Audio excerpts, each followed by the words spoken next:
इस चैनल का बस एक ही उद्देश्य है, भारत के हर कोने कोने में बसे लोग बाबा साहब और उनके विचारों को जाने और समझे, क्योंकि एक भारतीय होने के नाते यह हमारा परम कर्तव्य है। इस चैनल के माध्यम से बाबा साहब और उनके योगदान को सभी लोगों तक पहुंचाने का यह एक छोटा सा इनिशिएटिव है।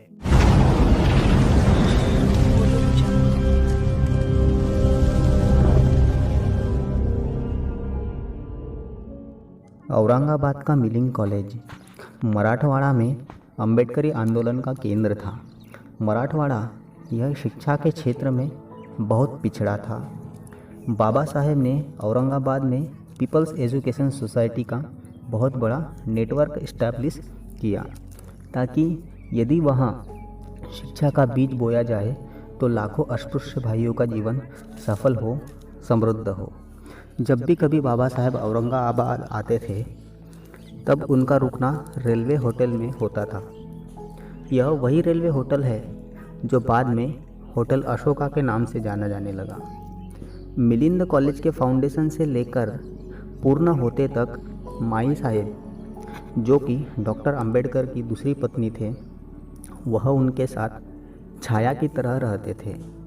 माई साहेब का भाई बालू कबीर भी उन्हीं के साथ रहता था, ताकि बाबा साहब को अगर कुछ ज़रूरत पड़े तो वह मदद कर सके।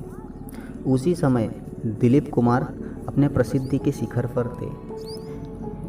जिस समय बाबा साहेब उस होटल में रह रहे थे, उसी समय दिलीप कुमार भी उसी होटल में ठहरने आए थे।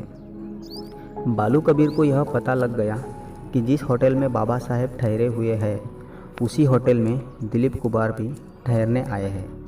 बालू कबीर ने बाबा साहेब और दिलीप कुमार को साथ में लाया और उनका प्राइमरी इंट्रोडक्शन करवाया। बाबा साहब ने भी बड़े सम्मान से दिलीप कुमार का स्वागत किया। उन्होंने बहुत सारे टॉपिक पे, राजनीति से लेकर सिनेमा तक सभी विषयों पर देर तक बातें की।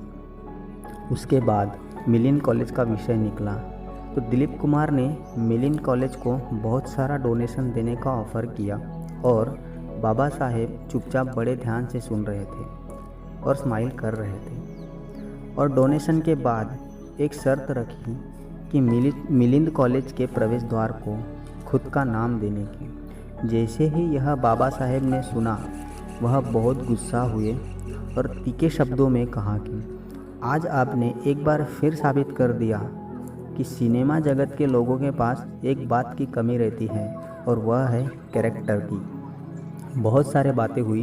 बाबा साहेब ने ऑफ़र किए हुए सारे पैसे दिलीप कुमार को वापस कर दिए और दिलीप कुमार वहाँ से चले गए। उनके बीच हुई बातचीत को सुनकर बालू कबीर बोले, इस अभिनेता के पास बहुत पैसा है और अभी फ़िलहाल हम जो शिक्षण संस्था चला रहे हैं उसे आर्थिक सहायता की बहुत ज़रूरत है। अगर आप उनसे थोड़ा अच्छे से पेश आते और विनती की होती तो वह हमारे संस्था को लाखों रुपए दान दिया होता। बालू कबीर की यह बातें सुनकर बाबा साहब ने उसे स्पष्ट और गुस्से में बोले, तुम ये क्या मूर्खतापूर्वक बातें कर रहे हो? जिन लोगों ने अपने विनम्रता और चारित्र्य का प्रदर्शन करके पैसे कमाए हैं, ऐसे लोगों से मैंने कभी भी पैसे की अपेक्षा नहीं की और न मैं आगे कभी करूँगा। जिन लोगों ने अनीति और करप्शन करके पैसे कमाए हैं, वैसे लोगों से पैसे लेकर मैं ज्ञान जैसी पवित्र चीज़ को कभी अपवित्र नहीं करूँगा। चाहे मेरी संस्था मर भी गई तो चले, कोई बात नहीं। और देने वाले का इंटेंशन बहुत महत्वपूर्ण होता है, उसकी कीमत तो मात्र भर ही रहती है।